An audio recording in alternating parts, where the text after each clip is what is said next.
It all started with a text message. A simple, stupid text message that blew my whole world apart.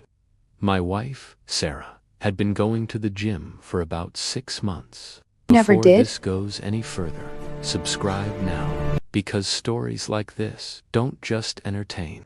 They reveal the moments that change lives forever. She'd hired a personal trainer, a guy named Alex, and she was getting into the best shape of her life. I was proud of her, genuinely. She seemed happier, more confident. I thought it was great for us. One evening, I was on the couch, watching TV, and her phone, which was on the coffee table, lit up. I glanced over, not trying to be nosy, but the notification was right there. It was from Alex. The message read, "Can't wait for our private session tonight. Wear that outfit I like." My heart just stopped. A private session. At 9 p.m. It didn't make any sense. I tried to rationalize it. Maybe it was an inside joke. Maybe I was misinterpreting it. But a sick feeling was already churning in my stomach. A few minutes later, Sarah came downstairs, dressed in her gym clothes. She gave me a quick kiss.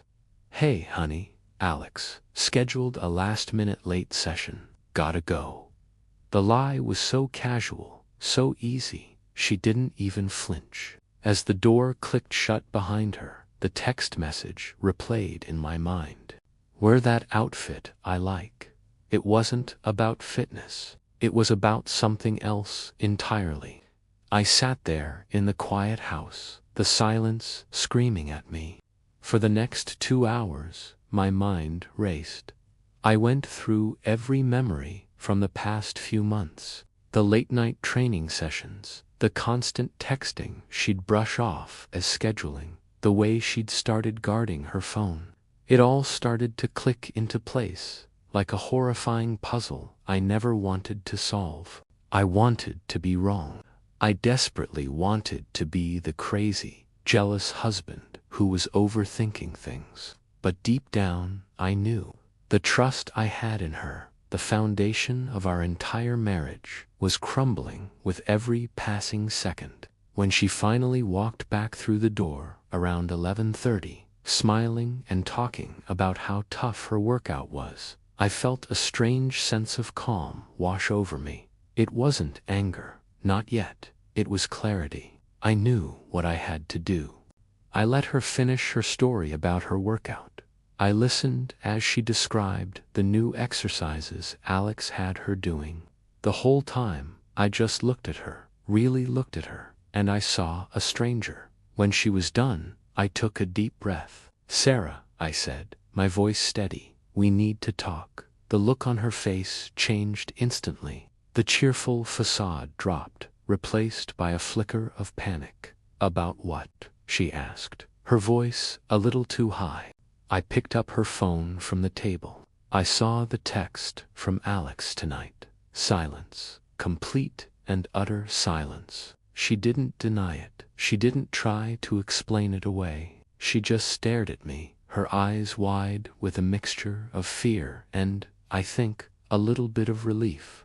In that moment, I knew everything. I didn't need to scream or yell. The quiet confirmation was all the proof I needed. "How long?" I asked. My voice was flat, devoid of emotion. I felt like I was watching a scene from a movie, detached from my own life.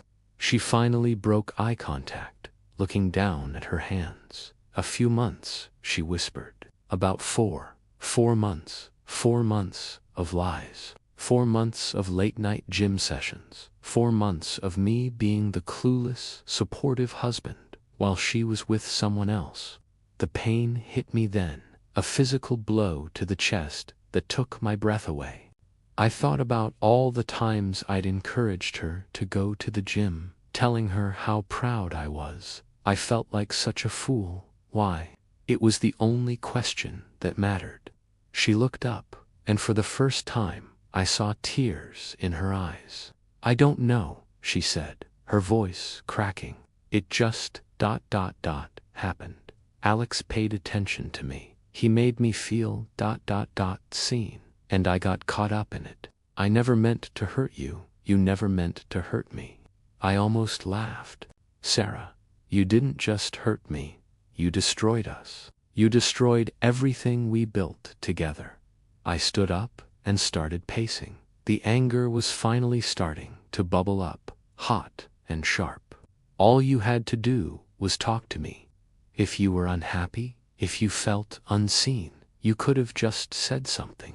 We could have worked on it. But you chose to lie. You chose to cheat. She started crying then, foolin' sobs. I'm so sorry, Jake. I know I messed up. Please, can we fix this? We can go to counseling. I'll stop seeing him. I'll do anything. I stopped pacing and looked at her. For a split second, I considered it.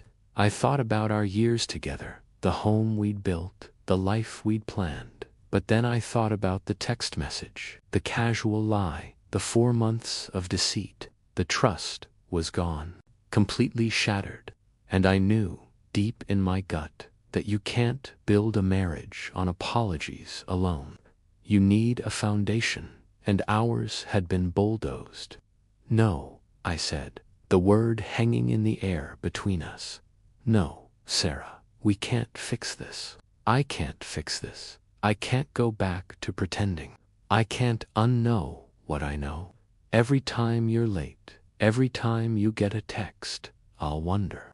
I can't live like that. It was the hardest decision of my life. Part of me wanted to fight for us, to try and salvage something from the wreckage. But the bigger part of me knew that staying would mean sacrificing my own peace of mind. It would mean living in a constant state of suspicion and resentment. I deserved more than that. I had to choose myself. The next few weeks were a blur of painful conversations, dividing our things and telling our families. It was hell. But through it all, that strange sense of clarity never left me. I wasn't making a choice out of anger or revenge. I was making a choice for my future. I was choosing peace over pretending. Moving out of the house we'd shared was surreal. As I packed my last box, I found an old photo of us from our wedding day. We looked so happy, so full of hope. A wave of sadness washed over me. But it wasn't regret. It was grief for the future we were supposed to have, the one that was now gone forever. It's been about a year since that night. The divorce is final. I've been focusing on myself, hitting the gym a different one, of course, and reconnecting with friends. Some days are still hard. The ghost of what happened lingers, but I don't regret my decision. Walking away from a broken marriage was painful, but staying in one would have been a slow, soul-crushing death. Sometimes, the cleanest break is the kindest one, not just for the other person, but for yourself. You can't force trust back into existence once it's been obliterated. You can't build a future on a foundation of lies.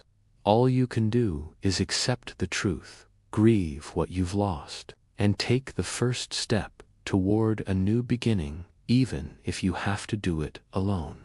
It's not about being dramatic or vengeful. It's about choosing honesty and your own well-being over a comfortable lie. And that's a choice I'd make again every single time. Thanks for listening.